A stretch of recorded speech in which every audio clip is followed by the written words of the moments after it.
Jungle.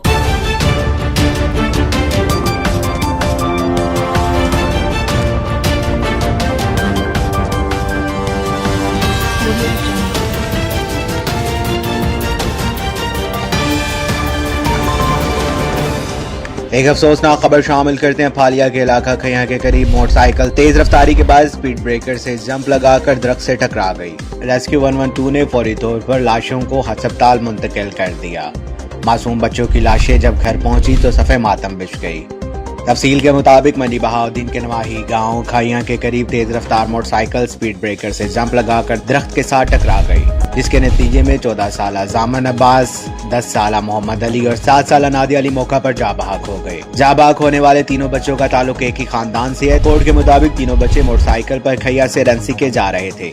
Rescue 112 ने इतला मिलते ही मौका पर पहुंच के डेड बॉडीज को अस्पताल मुंतकिल कर दिया, जहां लाशें वर्षा के हवाले कर दी गई हैं।